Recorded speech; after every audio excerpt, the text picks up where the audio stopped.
I was looking through the profile pictures of people that would like or repost my videos, and all I have to say is, some of y'all are freaks. Cause why the fuck do you have porn? Literal porn as your profile picture.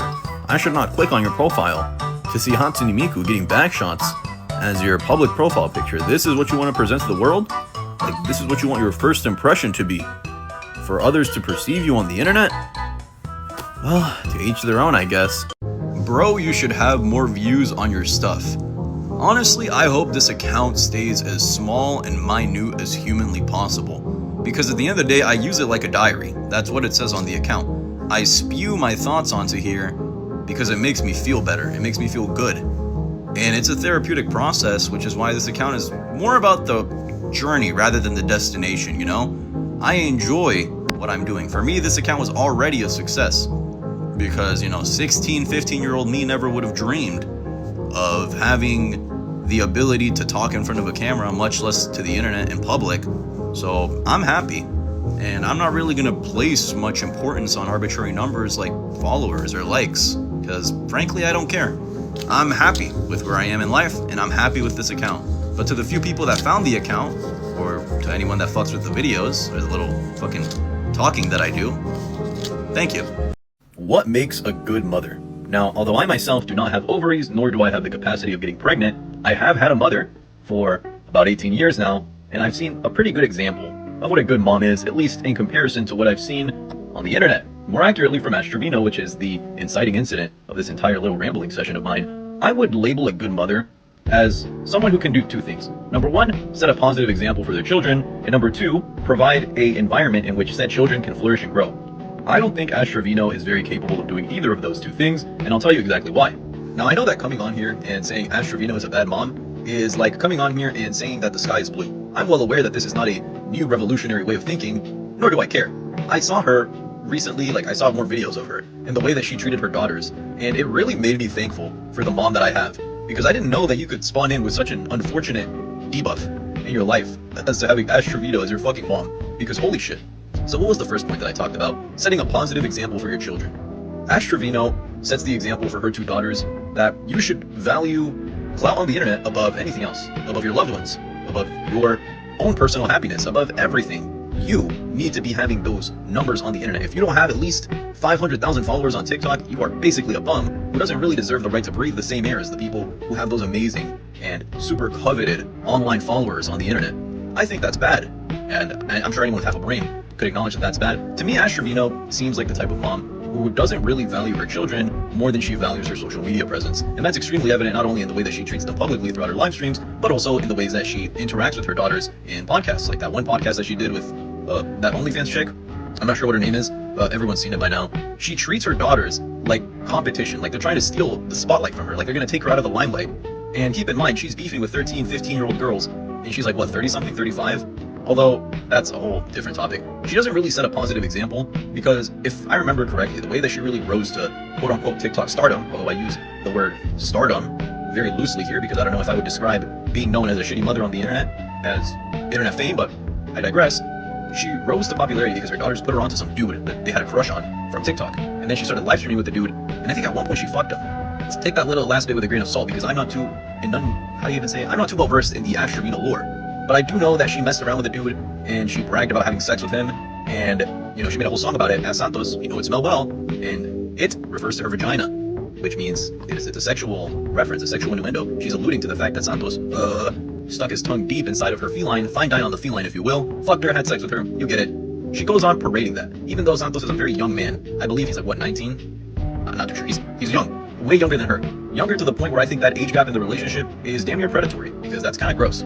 But that's the example that she sets forth for her daughters, which, although I'm sure her daughters know that her mom isn't an exemplary role model, it's definitely gonna fuck up your way of thinking, and it might have some long-term issues that are gonna stem from that later on. I believe the second thing that I talked about was providing a nurturing environment for said children to grow up in. Ash doesn't even give her fucking kids beds. If I remember correctly, there's a whole shtick on the internet. One of her jokes is that she never bought them a bed. They don't have a mattress to sleep on when they go to sleep at her house, because I guess she'd rather buy hot chips and designer bags instead of providing a space for her children to sleep in. Once again, this is what I believe defines a bad mom. And I know I'm not really hitting you with any cold hard facts here. I'm sure you knew this already. It really does astound me, because I thought a mother's love was unconditional. because I grew up with that. You know, my mom loved me, and she did a lot more than just provide a bed for me. You know, she cared for me, she looked out for me, she raised me properly, and I really thought that was the norm, especially in, like, you know, I don't know. I'm not gonna say Hispanic women are like the greatest mothers out of all the ethnicities, because that's a pretty blanket statement that could be easily debunked. But at least in my mind, I was like, you know what, Hispanic moms, they're pretty strict, but shit, they're good moms. They make sure that you're not like killing yourself or doing drugs or doing some stupid shit. But Ash Trevino really proves to me how shitty some mothers can be, regardless of their upbringing or where they're from. Because damn, like, holy shit, that is like, it's so sad to see those two young girls growing up with that as their primary role model for what an adult grown woman should be. Because at the end of the day, whether you like it or not, I really think that children become their parents. Like, you will become your parents. And if you hate your parents, probably gonna hate yourself in the future, because whether this is a theory that you want to subscribe to or not, I personally think what you see your parents do your entire life, you will go on to mimic similar behaviors, because it's all you've ever known. If you had good, exemplary, role model parents, then you're fine. If your mom was Ash Trevino, then you need to do some real deep soul searching to make sure you never turn out like that as a mother, because holy smokes. But yeah, I think that's what defines a good mother. Basically, the opposite of what Ash Trevino is. And, you know, she made me really grateful for the mother that I have. And if you have a mother, which I'm assuming a good chunk of you do, you know, make sure to give her a hug, appreciate her, because in an alternate universe, you were Ash Trevino's son/daughter, and, you know, God knows you wouldn't want to be in that situation. Who the fuck is gooning to Biba Doobie? I was looking at her story posts about the whole situation where she got mad about the artists who can't sing versus artists who can sing meme, and one of the main talking points in her argument, or like something that she used to reinforce her statement, was that it would be mostly dudes who say weird shit like, yeah, I just jerked off to that new Biba Doobie video. Granted, if there's something on the internet, there's a high likelihood that a dude has wanked his willy to it, but it's just such a polarizing argument to use, because what the fuck does that have to do with anything? And I don't think anyone actually thinks that she's a bad artist, right? There's a reason that she's mainstream. She makes good shit. Let's see. Art class. She plays bass. Coffee. She makes really good music. You know, shit that you'd play and listen to on your own time. But to use the argument that dudes goon to you as, I don't know. I don't even know what the point of that was. It was just funny to me. I was reading the comments on the Biba Doobie video that I made, and reading those comments made me realize two things. Number one, I was low-key wrong, and that pisses me off because I hate being wrong, but I'll own up to it. I said, who the fuck is gooning to Biba Doobie? Tell me why the fuck the little search bar option on my video is Biba Doobie Arch. So, you know, there goes my whole fucking argument. Clearly, there are definitely a dedicated community of people doing that type of activity, so fuck, I guess I'm wrong. But it also dawned on me, something else made me realize something. Both sides of this argument are so fucking stupid, because on one side of the spectrum, you have the dudes who have a very deep-seated burning hatred for her solely because of the situation, and now they're the same people that support the fucking TikToks where it's like artists who can sing versus artists who are stupid low-life pieces of shit who deserve to die and never should have touched a microphone to begin with. I think that's bad. I think that side of the extremity is pretty harmful to someone's mental health, and even though, you know, she kind of started it, you also have to have some common human decency and realize maybe this is wrong. But on the other side of the spectrum, you have the extremely dedicated fan base who believes this to be one of the most positive things that's ever happened in her career. Oh, she got a fandom cleanse. I never wanted men to listen to her music anyway. What type of dog shit take is that? And there will also be people who are like, you guys can't blame her for crashing out, because if you're constantly sexualized throughout your entire career, you would also have this reaction, which is fair. I understand that notion, but at the same time, it's not like this problem is exclusive to her. And, you know, if you're on the internet, especially if you're a popular internet celebrity, it is going to be par for the course, especially if you're a woman, and if you're an attractive woman, there will be a good chunk of creepy, degenerate people who interact with your content. And it is what it is, you know? I want to make it very clear that when I say it is what it is, I'm not excusing that behavior, nor am I trying to minimize it. I'm just saying that is how it goes on the internet. It's still wrong, immoral, and degenerate to do those things, but what are you going to do?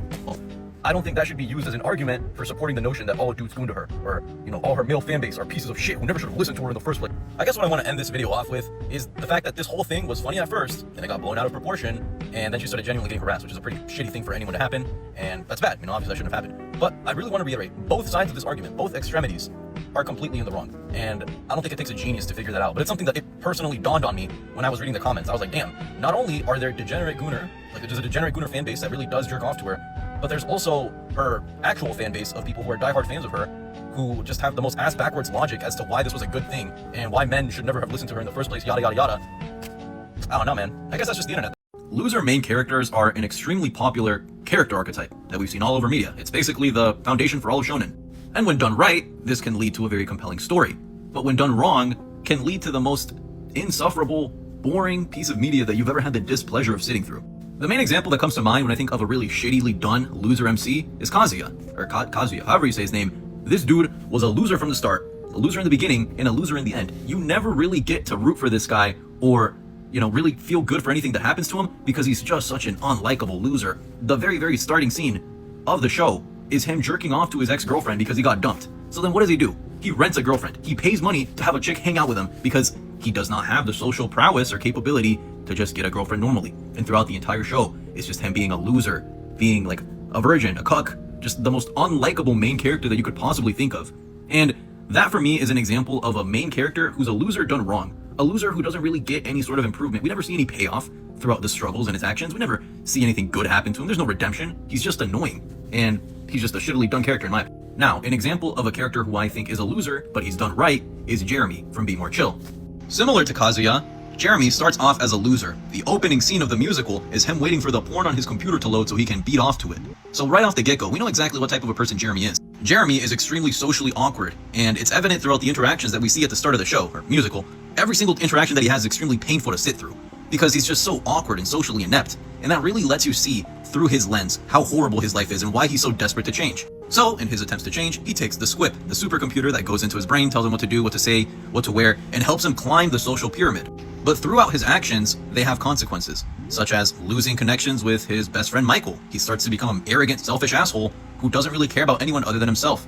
And in the big final scene at the school play where all the damage that he's done finally comes crumbling down on him and he's forced to answer for it, it feels satisfying because of the journey that Jeremy goes through. Jeremy's story isn't about becoming the super cool and social butterfly that he always dreamed of being. It's about learning to accept his flaws and weaknesses as an integral part of who he is. And if he tries to magically get rid of those, like with the Squip, he loses sight of the things that are actually important to him. His best friend Michael, his connection to Christine. Jeremy's journey of self-acceptance is well earned, and it feels good to watch, which is why the conclusion is so satisfying and rewarding. Kazuya is a bum for the sake of being a bum. And that's just, the two main differences between them. But Be More Chill, great fucking musical. I recommend. The phrase separate the art from the artist is a term often used to justify listening to a musician's work, despite them doing some not so good thing. And for a while, I was a pretty big advocate of this line of reasoning, since there were some artists that I personally really liked at the time who weren't in the best social standing publicly. More specifically, Kanye. From, I'd say, freshman to sophomore year, I was fucking obsessed with listening to him, and for good reason. He makes great fucking music. I listen to all of his albums, amazing songs. But lately, the stuff that he's been doing, like parading his naked wife at the Grammys, or selling literal Nazi merch on his website, really made me start to question how much I believe in that saying. Because once you take an artist's actions into account, it kind of makes you feel a little dirty listening to those songs. Like, for example, R. Kelly was peeing on 15-year-old girls. This motherfucker has a song called Bump and Grind. Yeah, pack it up, bro. In my mind, when a musician's offstage actions start actively contradicting the message in their music, I kind of start to, the lines become a little fuzzy here. Because why do you have an album called Jesus is King, but you're selling swastikas on your website? I really don't know how many more times I can keep saying to myself, he made Graduation, before I start to realize that he might just genuinely be a deplorable human being. And unfortunately, as much as I love his old music, he is not the same man who wrote Christmas in Harlem. Great fucking song. Irredeemable characters are supposed to be people that you don't root for. An irredeemable character in a story is traditionally supposed to be the villain, the bad person, the guy that you hope gets fucked over. Some examples would be Homelander from The Boys, Emperor Palpatine from Star Wars, Hans from Inglourious Basterds. What do all of these three characters have in common? Their actions are so heinous and cruel that there's no redeeming them as people because they're made to be bad characters to begin with. That is their point in the show. But one character who I personally believe to be irredeemable, who a lot of people really like to defend, and I'll never understand why, is Rudius from Jobless Reincarnation. Rudius is a pedophile. No matter which way you slice it, no matter how much mental gymnastics you try to do to dance around the issue, Rudius is a pedophile. In the web novel, we literally see him, before he gets reincarnated, jacking off to content that is not very of age, per se. But a lot of people like to excuse this by saying, oh, it's just in the web novel, it doesn't matter. Okay, let's go into the anime then. He gets reincarnated, but he still has all of his mind, like all of his thoughts, all of his memories from when he was a 34-year-old man. He still has them as a child. I forgot the girl's name, but Rudius himself literally said he was going to groom this girl into being his ideal wife. And if that's not enough proof for you, he sexually harasses Eris. He tries to take her underwear off when she's sleeping. Yet, it's okay because he got reincarnated and it's about a journey of improvement and learning to be a better person. If that's still not enough proof for you and you don't really want to draw the line in the sand, Rudius himself in volume 18 admits to being a pedophile. He says he is a lolicon. What does that mean? He's attracted to young girls. And, no matter what age he may be physically within the show, he's still a 34-year-old man mentally, meaning all of the actions that he does are with the fully aware, well-developed mind of an adult. A pedophilic mind at that, but that still makes him a very bad person. Because no matter what he does, it's always hanging in the back of your mind, this dude is like messing around with kids, but he's 34 mentally? Okay, so he's a kid physically, but he knows, he has a brain, a more developed brain than a child, and he's still doing this. That's why for me personally, I'll never really like Mushoku Tensei, Jobless Reincarnation, whatever you want to call it, because the main character in my eyes is irredeemable. I just finished watching Arcane Season 2, and although I am a little bit late to the party, holy shit, that show is good. I'm not gonna go into spoiler territory since I highly recommend that you watch it yourself, but watching the show from Season 1 to Season 2 really made me realize just how masterfully crafted the characters are in this show. This show is so good that it's almost impossible to believe that a masterpiece like this came from the cesspool that is League of Legends. The reason that I think Arcane masters characterization is because the characters feel so real, so deeply embedded into the world building and narrative that they're telling, that it only serves to elevate all aspects of the story. One example that I'll use is the relationship dynamic between Violet and Caitlyn. And although at a surface level, it might just seem like an opposites attract type thing, it really serves as more of a study. A study of how two people from polar opposite backgrounds can not only challenge each other, but shape the way that they view the world. As each episode goes on, and the viewer gets to see their relationship evolve from seemingly two strangers that hate each other into some very, very intimate relationships, those nuances, those bonds that they form, they feel lived in, they feel real. And it just makes the storytelling aspect that much better. Another example that I'll use is Victor and Jace's relationship. These are two men with a similar goal. They want to use hex tech to improve society with very different means of achieving said goal. And the thing about their relationship is that it was doomed to end badly from the start. Because while Jace is burdened by his conscience and his political responsibilities, Victor almost acts as if he has nothing to lose. His life included, he'll take very extreme measures to get the results that he wants to see from his work. And those results hinder some not so very favorable outcomes that you'll see later in the show.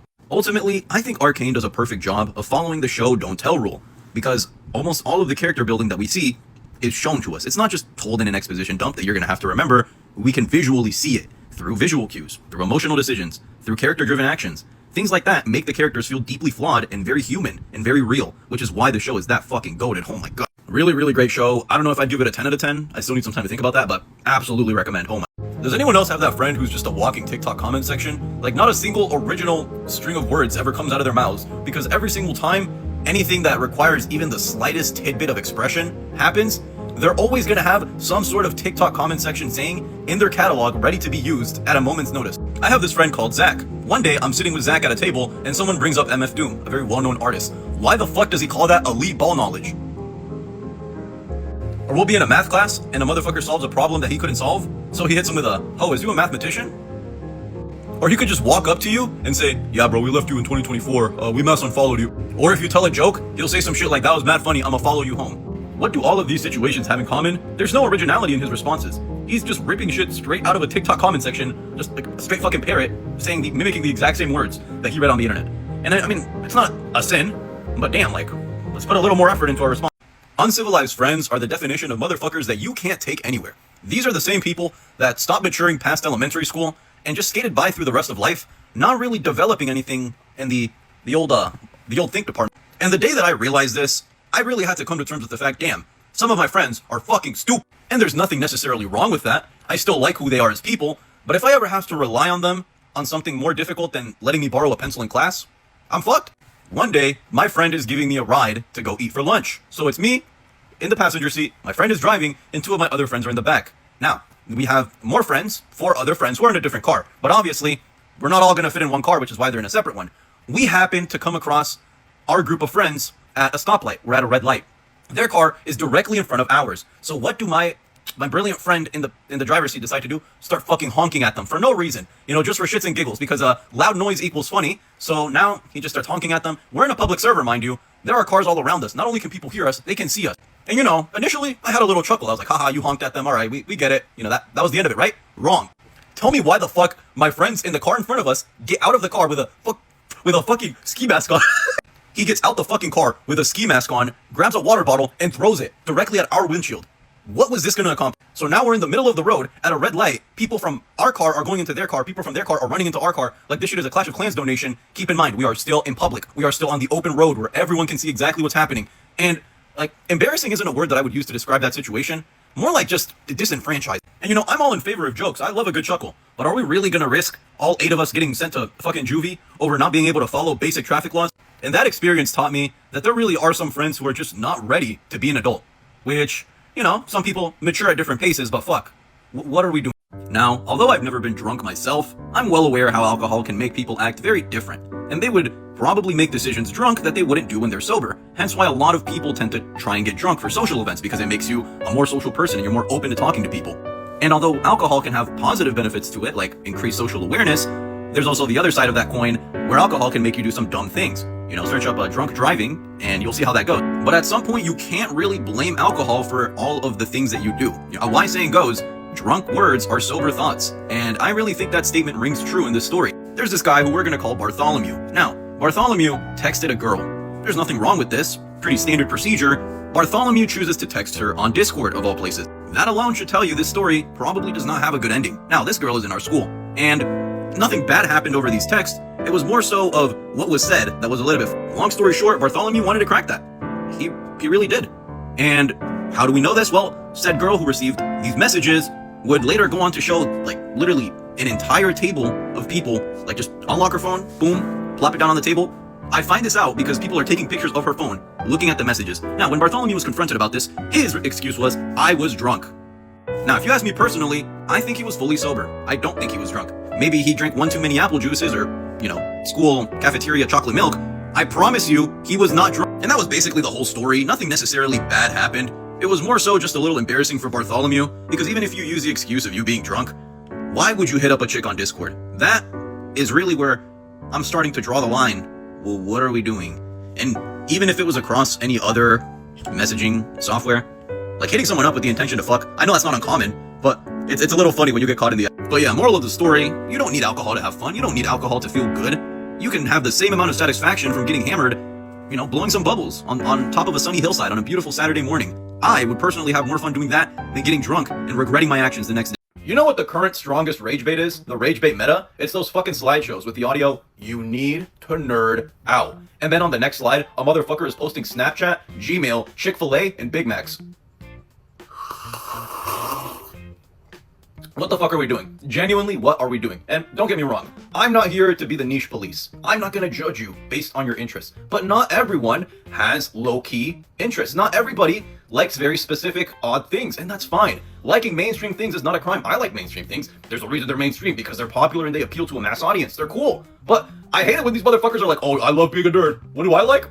Gmail? You ever heard of YouTube and Snapchat? Yeah, I've been keeping that one under wraps.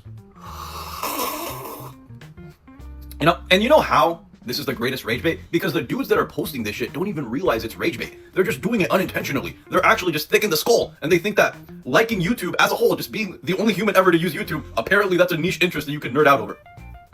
I don't know, bro, but if you want to really rage bait people on the internet, just post one of those fucking slideshows where you need to nerd out and find the most universally acceptable mainstream thing that you can think of. And not only will people think you're dead ass, they're gonna get mad. I've gotten mad. That shit is the rage bait.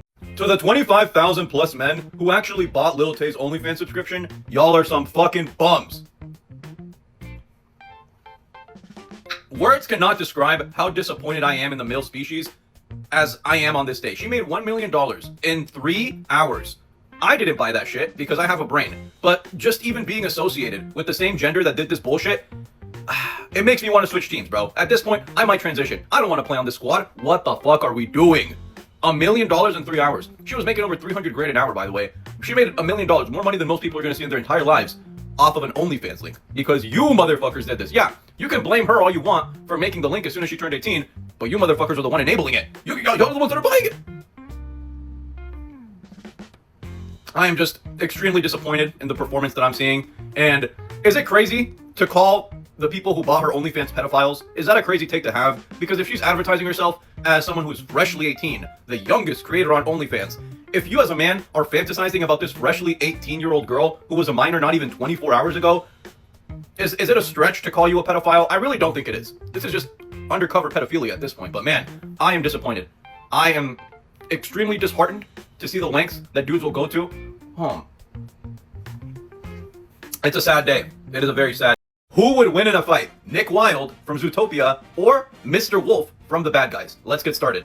This hypothetical fight will be taking place in a city, since I believe that's the best area for both of them to be in, and we're going to start it off with Nick Wilde, the con artist himself. What is he good at? Well, he's extremely intelligent, and he can socially manipulate people. Throughout the entire movie, he really plays into the cunning fox role perfectly, because he's agile, he's small, he's manipulative, and he uses that to get his way and complete crimes. He also does have some pretty notable achievements. He was able to avoid the mafia without being killed. He could regularly outsmart and outmaneuver much bigger animals that he would face within the world of Zootopia. Hell, his skills are the reason that he became a cop in the first place, or he got recruited given the opportunity to become a cop in the first place. So he's definitely no stranger to conflict, and he knows what he's doing, but in a one-on-one fight, how would he do against Mr. Wolf? Well, let's talk about him next. Mr. Wolf, the leader of the bad guys. I'll start it off by saying this: the crimes that he commits are a lot more impressive than the ones that Nick commits, because he's more of a con artist. He does a lot of petty crime. He's a thief. He's a scammer. Mr. Wolf was running entire heists on fully prepared banks and police officers, and he was still succeeding. In terms of strength, he is going to be physically stronger than Nick. He's a wolf. He's bigger. He's stronger. He's also agile. Not as agile as Nick, but he can still dodge, run, and fight effectively during heists. And like I said, his accomplishments are he's been able to physically overpower other characters in the movie. He's been able to duck, dodge, weave in the middle of a heist in super high pressure, high stakes environments. And like I said, the only thing that I think he loses in terms of fighting capabilities is agility. I do believe that Nick would be a lot more agile, faster than Mr. Wolf could be, purely because of the size difference. So when it comes down to it, which one of the two do I think would win in a head-to-head fight? I'm going to have to give it to Mr. Wolf. Now, I know that Nick is a fan favorite. A lot of people might disagree.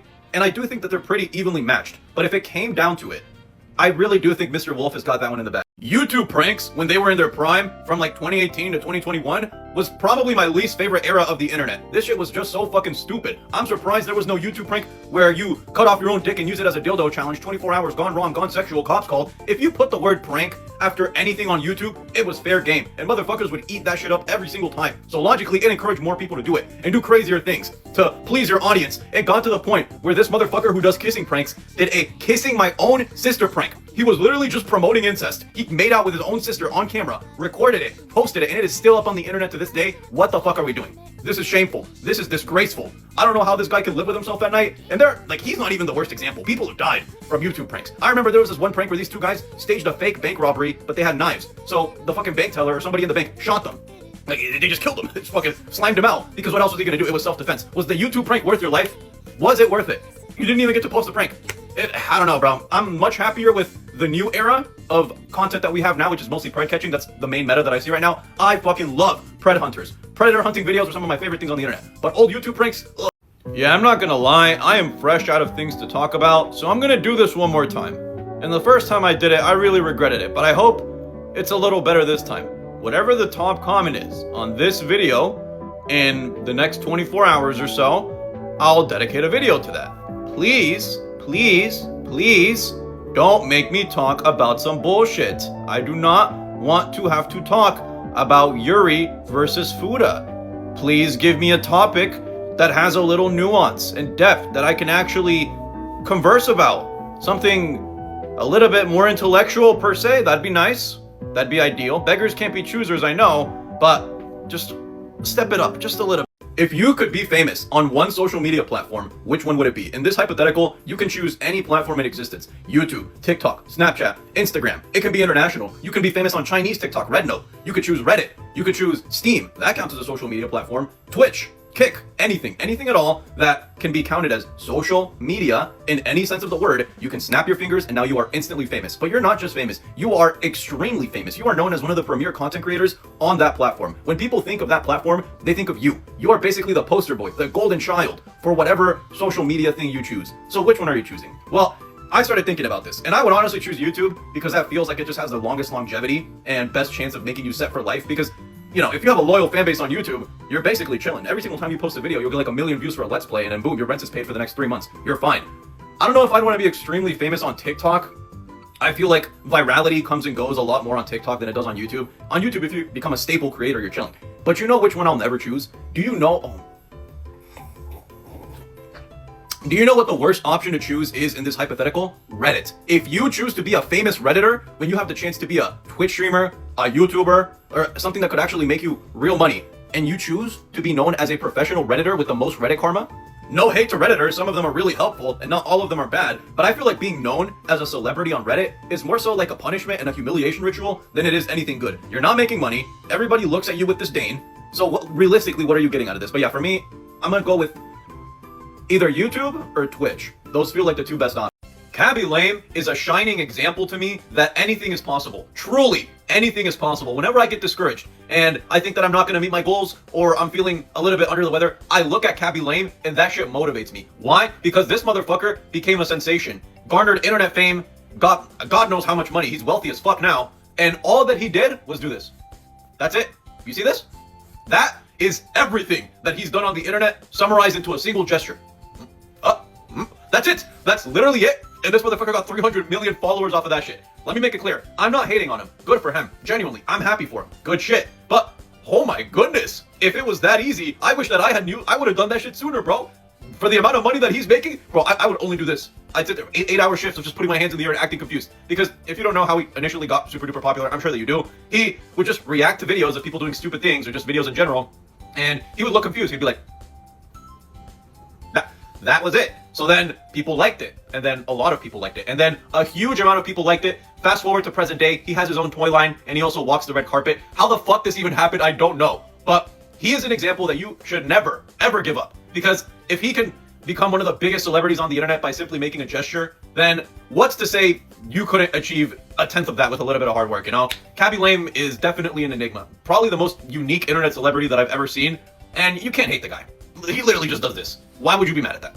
What would you do if you became a cat? In this hypothetical scenario, your soul gets transferred into the body of another cat, and you still retain all of your human memories and all of your human knowledge, but you can no longer communicate with people. You can only meow. You can think human thoughts, and you can be a lot smarter than your average cat, but you will never be able to talk to humans again. You can, however, speak to other cats and any other animal in perfect fluent language. You guys all have your own universal tongue that you can use to communicate. What would you do? I'll tell you exactly what I'm doing. My first order of business in my new life as a cat is to form a cat crime syndicate, like the mob, but for cats. I would be the cat godfather, the paw father, and I'm gonna gather up all of the stray cats. All of the alley cats, any cat that doesn't have a home, is down on their luck, feels alone, I would offer them safety, security, a home, a family. After that, I'm gonna form a bond with my cat family until they are soldiers who are ready to kill at a moment's notice. Anything that I say, they will do it. If I tell them to go slit a dog's throat, they're gonna do it without a second thought. Then, we start organizing raids to steal fish from markets, take food in general, terrorize dogs, and just bully any animal in our vicinity into giving us free stuff. Once my ranks grow bigger, and I become the most powerful cat crime boss within my entire district, that is when I start becoming corrupt. I start becoming evil. I start treating my cat family members like shit because as the boss, the power corrupts me and all of my family members are now envious of me and they don't like me anymore. So after that, my closest associate, the cat that started this entire operation with me, Paul Vittor Meownetti, is going to betray me. He's going to go behind my back, stab me and kill me and then claim my title as the paw father. And that is what I would do if I was a cat. What is the happiest day of your life? Maybe it's the day that you achieved some grand accomplishment or you overcame this overbearing obstacle. For me, it's quite the opposite. The happiest day of my life was when my homeboy got rejected from his dream school. And I don't know why I felt so much joy that day. I really couldn't explain it to you, but I'll set the scene. It's a Saturday morning and I'm at school at 8 a.m. It was already a dog shit day because I needed to make up hours because I wasn't in school for the required amount of hours to graduate. So I was like, oh fuck, gotta go to school on a Saturday. It was gloomy. Not a single smile was in that place as I sat alone at a table with absolutely nothing to do in silence, taking down, waiting for the hours to pass so I could finally go home. But then I'm sitting next to one of my friends and he gets a text from someone that we're gonna call Toby. Now, Toby is a good friend of mine. I like this guy. I wouldn't prey on his downfall, but he gets a text from Toby. He looks at me and he says, hey, Toby just got his decision letter from Rice, but he doesn't want to read it. So he wants us to know what the result is. And then I'm like, okay, what's the worst that could happen, right? We read the result and it says, it starts with, we regret to inform you. We didn't even finish reading the full letter. Me and my friend just started laughing, fucking hysterical laughter. I was seeing stars from how hard I was laughing. If joy had a sound, it would have been the sound of us laughing that day. Toby managed to turn the worst day of my life into an unforgettable moment. I didn't even know my cheeks could hurt that much from smiling. I really can't explain to you just how happy I felt that day. The amount of euphoric joy that I felt during that brief, I was laughing for a solid 30 minutes. I kid you not. Me and my friend were laughing at that letter for at least 30 minutes. And we kept going, but it was in little bursts of 5 minutes because we couldn't breathe. Our chest hurt. We couldn't physically live if we kept laughing. Oh, just remembering it makes me smile to this day. And I don't know why. I'm not a hater. I'm not a hateful person by nature. Well, I try not to be, but if you were to ask me what the happiest day of my life is, in all my 18 years of living, it would be that day. A good villain will breathe life into a story and make every single decision and fight scene and climax that much more impactful. On that same note, a bad villain can absolutely kill a narrative. Every Batman needs his Joker, and there are S-tier villains and there are F-tier villains, and I want to talk about some examples. I want to start it off with the bad. The first F-tier villain that I want to talk about is Evelyn DeVore, or Screenslaver, from The Incredibles 2. I did not like The Incredibles 2 nearly as much as the first one. In my opinion, the first one's much better. And this villain did not do them any favors. Because whereas Syndrome was genuinely a good villain, Evelyn is just so forgettable. The entire reason that she becomes a bad guy in the first place is because some robbers broke into her house and killed her dad. And her dad tried to call superheroes to save them, and they never came. Wow, the superheroes didn't immediately get there in 30 seconds after someone broke into your house? That sounds more like a problem with your dad just being stupid and relying on the superheroes instead of the superheroes being at fault themselves. And she was set up to be this like grand plot twist, grand reveal villain, but realistically, you know, kind of all the signs were pointing at her being at least, if not the main villain, one of the bad guys. So it just weakened the entire story in my opinion. Another example of a pretty disappointing villain is Electro, specifically Electro from The Amazing Spider-Man 2. This isn't a bad film, but the entire premise of why this guy becomes evil is sort of laughable to me. He lives his entire life wanting to be seen. Spider-Man, one of the only people who's nice to him, tells him, hey, I need you to be my eyes and ears, and then he leaves. And then he gets these superpowers where he becomes a godlike figure capable of leveling cities. And the entire movie is leading up to the big fight scene between Spider-Man and Electro, and it lasts a whopping 4 or 5 minutes, and Electro dies in the most bullshit way possible. He gets defeated in the most lame way possible. They just reflect his own powers back at him, and that's what beats him. Are you serious? And technically, he's not the main big villain, because there is the ending with Goblin, but still, he's just not a good villain in my opinion. They didn't really do him justice. Now we move on to S-tier villains. Villains who I believe elevate the stories that they're tied to. The first one I want to talk about is Death from Puss in Boots: The Last Wish. I absolutely love this movie, and one of the main reasons why I love it so much is because of him. I absolutely love this villain because he's not just an evil wolf who's gonna kill the main character. He is death itself. He is death incarnate. He is death, straight up. That is how he describes himself. After Puss has his first encounter with death, he is noticeably different. He's a lot more cautious. He values his life more than he ever did because for once in his life, he meets someone who can stand up to him. Death as a villain serves not only to be a plot driver, but he's also a character arc enforcer. He literally forces Puss into bettering himself as a person or else he's gonna die. And like throughout the entire story, he's always this constant looming threat, and he enhances that movie 10 times more. Absolutely 10 out of 10 villain. The last villain I want to talk about is Anton Chigurh from No Country for Old Men. This dude absolutely carries the movie that he's in, and he's such a deeply unsettling character. Every scene that he's in is uncomfortable to watch because you don't know if he's going to kill the person that he's talking to or not. Anton Chigurh is not just a hitman, he is a force of nature. He is a man who lives and dies and kills by his own code. Although his code is very strange to us, you know, coin tosses and whatnot. It's what he lives by, it's what he values, and he shapes the entire story. And basically the entire movie is a cat and mouse game between Anton and our main character. And it's just absolutely beautiful, great movie. If you're not a fan of sad endings, then maybe don't watch it, but still, he is just an amazing villain. The time machine hypothetical is always a fun one to think about because if you had access to a time machine, it's doing the obvious, like, I don't know, killing Hitler, buying Dogecoin, cracking Cleopatra, what would you really do? And after thinking about it, I would do two things. Number one, I'm time traveling back to talk to my middle school self, and I am beating the fuck out of him. I am beating the absolute shit out of middle school me. And the last thing that I would do is time travel to the compromise of 1790 so I could say that I was in the room where it happened. One group of people that I will always hate with every fiber of my being are the motherfuckers who gatekeep songs because they want to be cool. You're not cool. You're lame. Tell me what the fucking song name is. In fact, the song that you're listening to right now, let me put you on. This is Linus Blanket. And when I first listened to these dudes, it was like a boner for my brain. I felt my ears get penetrated, but not in a bad way. Great fucking song. Listen to Walk by Linus Blanket. Listen to Christmas Train. Listen to Puppy Love, I think it's called. Goated fucking band. Oh my god. It's just listening to them. It does something to you. It really puts some hair on your chest, some blood in your boners. And great fucking band. I just wanted to segue into that. But yeah, people who gatekeep songs are so lame. Holy shit. Is it possible to sound too smart? Can you end up pissing people off by being too well-spoken to the point where they don't want to talk to you anymore, which kind of defeats the purpose of learning to be well-spoken in the first place, since what's the point of being able to speak well if no one wants to fucking talk to you?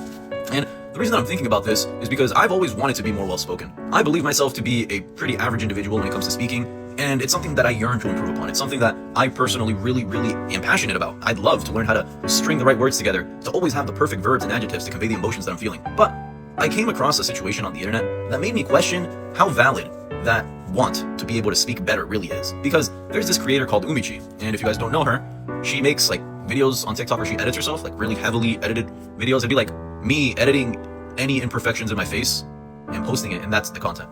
Like, I think it has something along the lines of body dysmorphia, something something. I'm not too educated on that, so I really couldn't tell you. But what I'm trying to say is, apart from editing herself, one big drawing point, one big attractive point of her internet persona was the fact that she was so incredibly well spoken. She had a very eloquent vocabulary. She had a grand repertoire of words at her disposal that she'd always use whenever she made videos, and people absolutely loved that. And I loved it too. I thought, shit, being able to talk well, being able to really articulate your thoughts in such a beautiful way is cool as fuck. I want to be able to do that. But after she got exposed or something, because like on Facebook she was promoting eating disorders or something pedophilia, I'm not too sure. I'm employed. I'm gonna keep it a buck.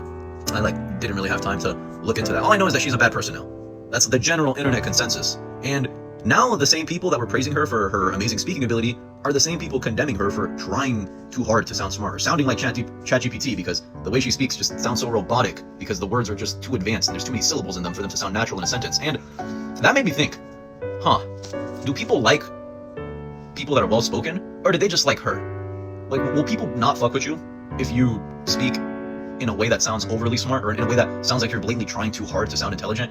That's something that really stuck with me. And what the case for that is, I don't know. I really hope it's not that. I hope people don't hate you if you try to speak more fluently or more eloquently, because then I kind of be fucked, you know?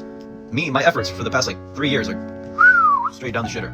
But yeah, let me know what you guys think. Bye-bye. I can't be the only one who keeps seeing this dude all over TikTok, just like the fucking memes of him. Running all over the place, blue in the face, look like Sonic! God, stay Although his music might be deemed as coworker music, which, let's be honest, yeah, but I low-key fuck with it. Like, am I the only one who, I low-key be listening to it, I was like, ooh, okay? Like, the best way that I can describe him, he's like Tom McDonald if he wasn't insufferable to listen to. When he does the little voice change, it scratches an itch in my brain. That little woke up around 9. They call it iconic. In between that, I was off of some tonic, vodka and lime in a pack of the chronic. Bring death to a beat. Shit is bubonic. Bro, y'all are sleeping on the bubonic, man. I'm not gonna lie. We're bumping him all of 2025. Since when did thrift stores become luxury fucking designer brands that cost an arm and a leg? Because tell me why the fuck I pull up to this one thrift store. I asked my homeboy to recommend me some spots since I don't go too often, so I wanted to know what are some places that I could go. So he recommends me this one place in the most ragtag, rinky-dinkiest part of town that you could ever imagine. If you leave your car unlocked for more than 30 seconds, you're gonna be missing 2 wheels. And in my mind, I'm thinking, all right, since this area looks like the slums, clearly it means that it's gonna have good prices, right? Wrong. I walk in that bitch. Tell me why it costs $68 for a single t-shirt that has 3 cigarette stains and a hole in it. If that's what vintage is, then you can take that vintage shit and shove it up your ass, dude. I looked around for the cheapest item in the store. $35 for a tank top. Well, it's safe to say I didn't get anything from there, but I did go somewhere else. Not only did they have better clothes, it was half the price. And I don't know. Honestly, thrifting might be a scam, unless you're willing to go to places like a family thrift outlet, or those really, really big public thrift stores that smell like shit. Maybe then you'll find something, but I don't know, this life might just not be for me. Hathazari মরিচের stuffing দিয়েছি ভেতরে, chocolate moist cupcake and Naga মরিচ দিয়ে চাট করেছি, কাটুরি chaat.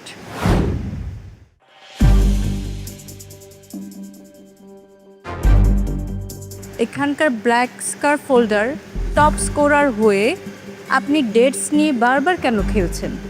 Sorry ma'am. বরিশালের নওশীন।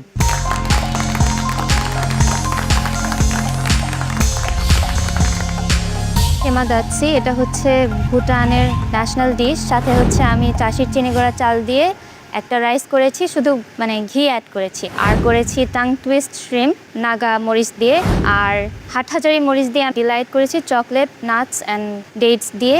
আর একটা sauce করেছি অরেঞ্জ সস, সাথে হচ্ছে হাটহাজারি মরিচ।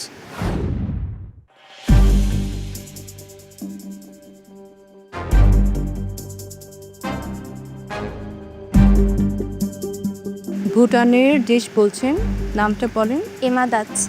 ইমাদাচ্ছি। এটা টেস্টটা ভালো। এটা আপনি শিমলা মির্চ দিয়ে করেছেন। জি।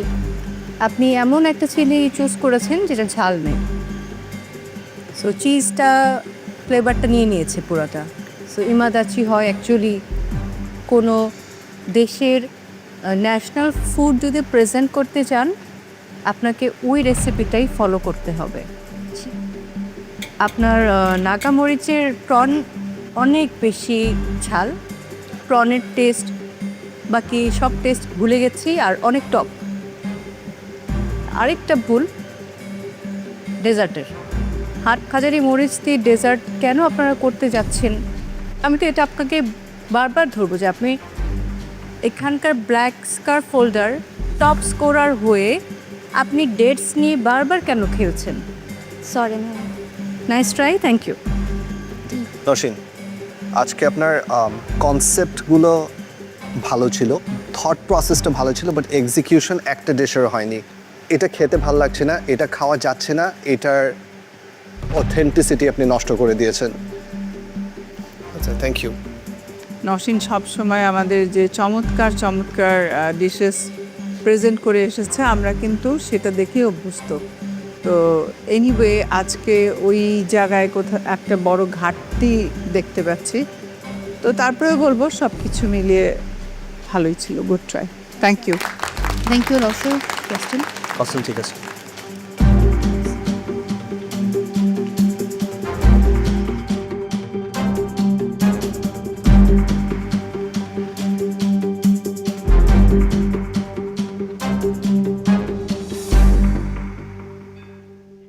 বগুড়ার প্রতিযোগী তামান্না, আপনার ফুড নিয়ে দ্রুত চলে আসুন।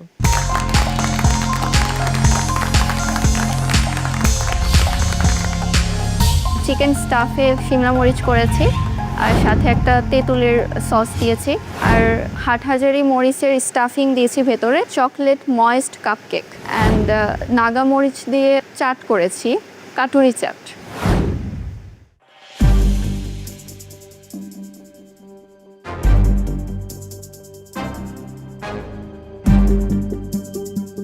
তামান্না, স্টার্টিং উইথ দ্য স্টাফড শিমলা মরিচ, এটা বাই নাও এটা একটা কমন রেসিপি হয়ে গেছে, অলমোস্ট সবাই স্টাফিং করেছে। I really like the idea and whole আইডিয়াটা ভালো ছিল, খেতে অনেক মজা। এটার কনসেপ্টটা ভালো ছিল, but taste wise it's very very average. Also এটা কীভাবে করে খাবো সেটা বোঝাটা ডিফিকাল্ট ছিল, লাইক ভেঙে নাকি উপর থেকে স্পুন দিয়ে খাবো, সো এই কনসেপ্টটা আমার কাছে ক্লিয়ার না। কেকটা আমি এটাকে হাটহাজারি চিলি কেক বলে চালতে পারবো, বিকজ এটাতে কেকের চিলি ফ্লেভারটা আছে, right? Taste wise it's not great, but যারা চকলেট অ্যান্ড চিলি লাভার তাদেরকে আমি এটা ইজিলি সেল করতে পারবো। It's good enough for me. আপনার কস্টিং আজকে ঠিক আছে। এটা আরও ছোট ছোট বানানো উচিত ছিল, জাস্ট ওয়ান বাইট। এই ধরনের খাবারগুলো সাধারণত যেটা হয় আমরা ফুচকা খাই, চাট খাই, সেটা কিন্তু ওয়ান বাইটেই, মানে আমিও ঠিক কিভাবে খাবো কিভাবে কাটবো চিন্তা করছিলাম। কেকটা আমার কাছে ভালোই লেগেছে, না মরিচের একটা ফ্লেভার পাচ্ছি, আর শিমলা মরিচ যেটা ছিল তোমার ওটা ভালোই ছিল। Thank you, good try.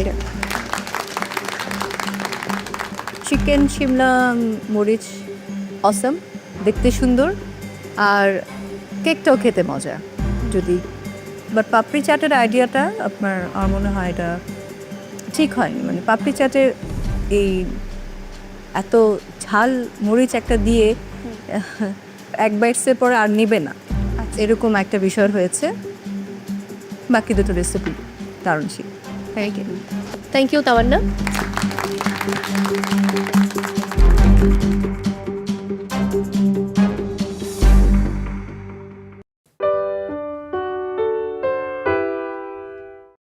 বাদাম বোম্বাই, ভাই নামটা দারুণ। তোমার শুটকিটা না আমার খুব একটা ভালো লাগে না, এই বিকজ বোম্বাই মরিচ এত স্ট্রং একটা ফ্লেভার, শুটকির সাথে এটা কিন্তু ভালোই যায়, কিন্তু শুটকিতে আমি কোনো বোম্বাই মরিচের ফ্লেভার পেলাম না। চট্টগ্রামের উর্মি মাহবুব, চলে আসুন আপনার ফুড নিয়ে।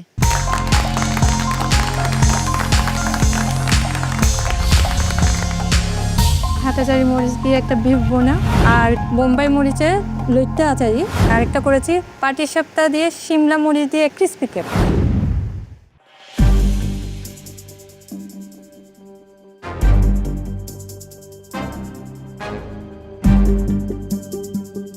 বিফ হাটহাজারি ভুনা দিয়ে স্টার্ট করি। আই থিঙ্ক এটা আপনি আজকে অনেক সেফ প্লে করেছেন। এটা ভেরি স্ট্যান্ডার্ড কমন একটা রেসিপি, খেতে it's okay, right? It's not, Hathazari মরিচটা is not the star of the dish, beef is the star of the dish, right? So do you know what I mean? মরিচটা এটার মধ্যে আপনার star of the dish হচ্ছে না। Very simple standard recipe, but the loita mach and the chingri is the star of the dish. আমি বলবো না এটা খেতে খারাপ হয়েছে, বাট শিমলা মরিচের কোনো সিগনিফিকেন্ট ফ্লেভার্স এটাতে নেই। বাট অ্যাগেন আপনি চ্যালেঞ্জটা হয় বুঝেননি, না হলে এক্সিকিউট করতে পারেননি। Thank you. তোমার শুটকিটা না আমার খুব একটা ভালো লাগে না, এই বিকজ বোম্বাই মরিচ এত স্ট্রং একটা ফ্লেভার, শুটকির সাথে এটা কিন্তু ভালোই যায়, কিন্তু শুটকিতে আমি কোনো বোম্বাই মরিচের ফ্লেভার পেলাম না, এটা একটা ব্যাপার। বিফটা খুবই এভারেজ, আর এই পাটিসাপটা খেতে খারাপ না, বাট আছে না যে নাম এবং ডিশের মধ্যে কোনো মিল পাচ্ছি না। Okay, thank you, good try. আপনি চেষ্টা করেছেন, thank you so much. It's my pleasure. Costing ঠিক আছে।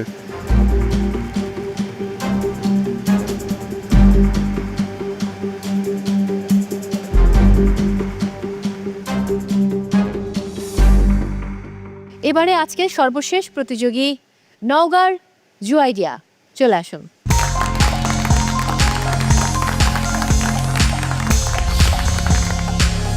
আমি বানিয়েছি বাদাম বোম্বাই অ্যান্ড ঝাল মিষ্টি সিমলাপুরি আর Hathazari cookies with Hathazari strawberry jam.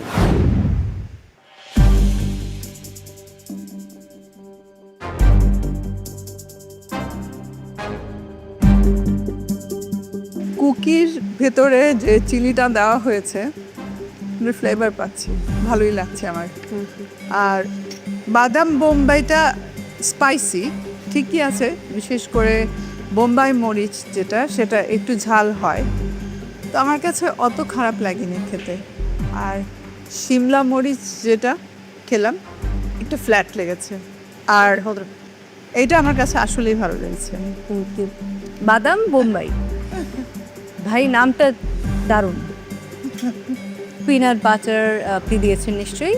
জি, ফ্লেভারটা ভালো এসেছে। সামহাও এখানে আরেকটু ক্রিম, আরেকটু কিছুর ফ্লেভারটা থাকলে আরও বেশি ভালো লাগতো। প্রনের সাথে অ্যাডজাস্ট হয়েছে। ঝাল তো থাকবেই, ঝাল ঠিক আছে। সিমলা মরিচের ভেতরে যে স্টাফিং দিয়েছেন এটা খুব ভালো, চিকেনের স্টাফিং দিয়েছে, জি, খুবই জুসি লেগেছে আমার কাছে, খেতেও ভালো, অ্যান্ড ডেজার্টটাও একদম পারফেক্ট। Thank you. বাদাম বোম্বাই অনেক মজা। Thank you. শ্রিম দাওতে টেস্ট আর অনেক এলিভেট হয়ে গিয়েছে, প্লেটিংটাও সুন্দর ছিল।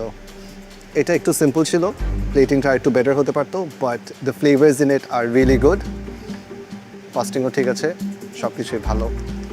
Thank you জুয়াইডিয়া।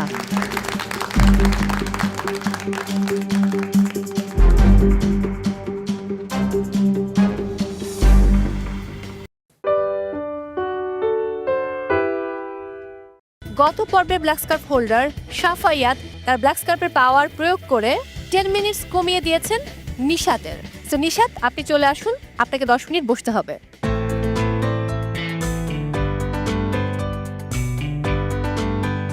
Best of luck Nishat. So আপনাদের সময় শুরু হচ্ছে এখন।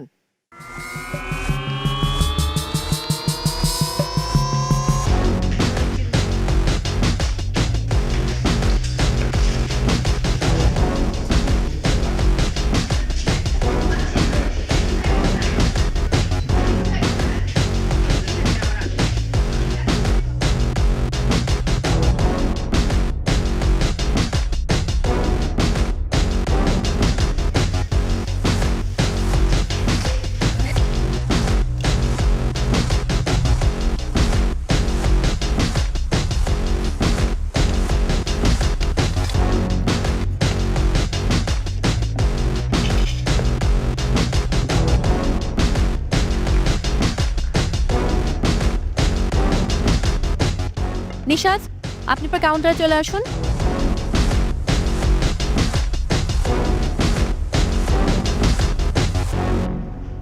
নিশাত, আপনার সময় শুরু এখন, গো fast, go and fast Nishat.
Mujibur Rahman, এক একটা দিন আপনার পার্টিসিপেন্টরা আসলে চমক নিয়ে আসে, আর আপনিও খুবই চমৎকার একজন মেন্টর। আজকে আপনার দুজন পার্টিসিপেন্ট, এদের মধ্যে একটা হাড্ডাহাড্ডি লড়াই হচ্ছে, কারণ একজন অন্যজনকে চ্যালেঞ্জ দিয়েছে 10 মিনিট কমিয়ে দিয়েছে। আপনি এই দুজন পার্টিসিপেন্টকে নিয়ে কি বলবেন আজ? ওদের মধ্যে যখন চ্যালেঞ্জটা দিয়েছে আমি মনে করেছি এটা নিশাতের জন্য অনেক বড় একটা প্লাস পয়েন্ট হবে, কারণ সবাই কিন্তু মানে সময় বলার সাথে সাথে দৌড় দিয়ে চলে গেছে, ও কিন্তু 10 মিনিট সময় পেয়েছে ওটাকে বুঝে শুনে কাজ করার।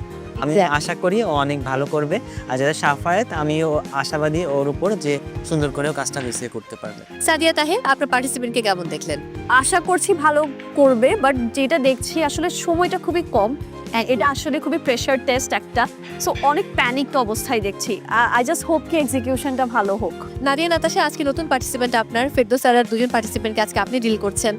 কুমু এবং নওশিন, কেমন দেখলেন তাদেরকে? So, আমি যখন গিয়েছি ওদের কাছে, ওরা অলরেডি রেসিপি মাথায় নিয়ে আছে। কুমু মেবি পাস্তা করছে, রাইট? ওর রামেন পাস্তা করেছে, ওর একটু অন্য রেসিপি ছিল মাথায়, বাট আমি যখন অনেকগুলো অপশন দিয়েছি তখন ওর ভিতর থেকে পাস্তাটা সে সিলেক্ট করেছে। আর নওশিনের ক্ষেত্রে যেটা হয়েছে, আমি তাকে অনেকগুলো অপশন দিয়েছি, বাট ও নিজে যেটা মাথায় নিয়েছিল সে লাস্ট মোমেন্ট পর্যন্ত ওটাতেই করতে চেয়েছে। সো আর যেহেতু সে নিজে কমফোর্টেবল, সো আমি ওটাতেই তাকে হেল্প করেছি। দিলারাহানি পূর্ণিমা, কি বলার আছে যারা আজকে চলে যাচ্ছেন তাদের উদ্দেশ্যে? আমার মনে হয় এই মহামঞ্চে কোনো না কোনো সময় তারা তাদের বেস্ট পারফরমেন্স দেখিয়েছে, তাহলে তারা টপ 10 পার্টিসিপেন্ট হতে পারতো না। সো আমার কাছে সবসময় তাদের জন্য বেস্ট উইশেস থাকবে, ভালোবাসা থাকবে। আপনারা আমার চোখে সেরা, আমাদের সবার জন্য আপনারা দোয়া করবেন, সেরা রাধুনির সাথে আপনারা থাকবেন। আপনাদের জন্য রইল শুভকামনা। Thank you. It's sad to see you guys leave, but আমার বেস্ট উইশেস থাকবে অ্যান্ড আমি গুড মেমোরিজই রাখবো আপনাদের ফুডের। Thank you. Thank you chef. আসলে এতটুকু আসা এই মহামঞ্চে, এটাও কিন্তু অনেক বড় ব্যাপার। আর এখানে আসতেও কিন্তু অনেক ফাইট করে আসতে হয়েছে। এখানেই শেষ নয়, এখান থেকে ঘুরে দাঁড়িয়ে আবার নতুন করে শুরু করা যায়, নতুনভাবে নিজেকে নতুনভাবে সাজিয়ে জীবনটাকে সুন্দর করে নেওয়া যায়। এটাই শেষ নয়। Thank you. উর্মি এবং লীনা, যাত্রাটা আসলে কিছু করার নেই, একটা লম্বা জার্নি ছিল আপনাদের, এবং আপনাদের জার্নির একজন সফর সঙ্গী ছিলাম আমি। সো আমার কাছে খুবই কষ্টদায়ক যখন আপনারা এক একজন চলে যান এই মহামঞ্চ ছেড়ে, কিন্তু এটাই যেহেতু নিয়ম, সো নিয়মের বাইরে আমরা কেউ নই। অনেক ভালো থাকবেন উর্মি এবং লীনা, বিদায় নিতে হচ্ছে আপনাদেরকে এই মহামঞ্চ ছেড়ে।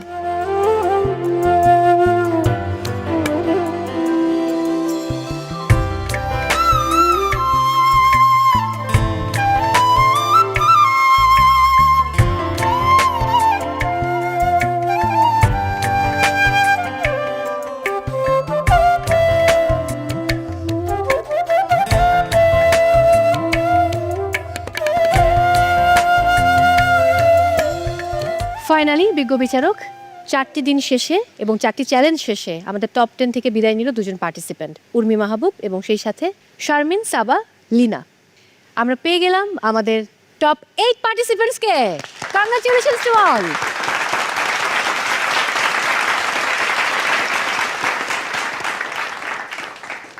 এই মুহূর্তে একটা জটিল প্রশ্ন করতে চাই, সেটা হচ্ছে একদম শুরুতেই মহামঞ্চে আপনারা জানিয়ে দিয়েছিলেন কোনো মেন্টরের যদি 4 জন পার্টিসিপেন্টই বিদায় নেয় সেক্ষেত্রে মেন্টরদের এলিমিনেশন থাকছে। তাহলে আজ আমাদের মেন্টর নাদিয়া নাতাশার কি হবে? সে কি চলে যাবে মহামঞ্চ ছেড়ে?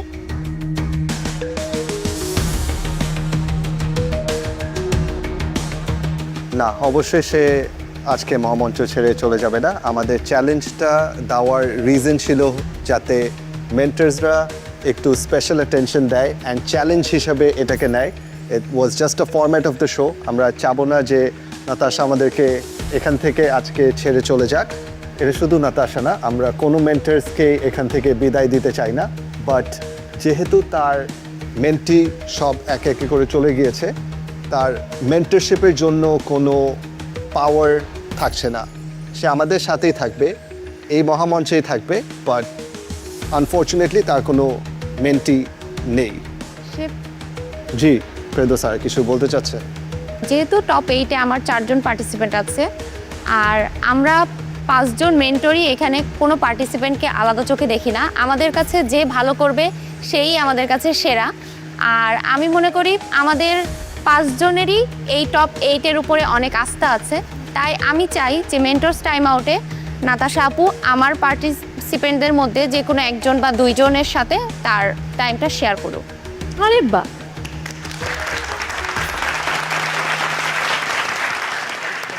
থ্যাংক ইউ ফেরদৌসারা, I think that is a very good decision and আমিও এগ্রি করি আপনার সাথে। তার মেন্টরশিপ অলওয়েজ আমার ভালো লাগতো অ্যান্ড আমিও চাবো Natasha gets another chance to mentor another participant. So আমরা সেটা ডিসাইড করে নিব যে নাতাশা আপনার থেকে কোন পার্টিসিপেন্টকে পাচ্ছে। তাহলে তো জটিল প্রশ্নের উত্তর আমি পেয়ে গেলাম, বাট এরপর রয়েছে আপনার ফেভারিট পার্ট, ব্ল্যাক স্কার্ফ। আমরা দেখেছি আজকের স্কোর, অর্থাৎ আজকের পর্ব এবং টোটাল 4টি পর্ব মিলিয়ে হাইয়েস্ট স্কোরার হলেন সাফায়াত, কুমিল্লার সাফায়াত। 111.6 out of 120। কংগ্রাচুলেশনস, চলে আসুন শেফ।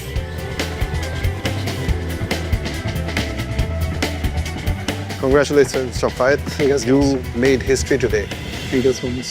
Top 10-এ or এই মহামঞ্চে কেউ কখনো 30 out of 30, which is the full score পায়নি কখনো. You're the first one. So congratulations. Thank you so much. Keep me in your prayers. Thank you. Thank you so much.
Hey.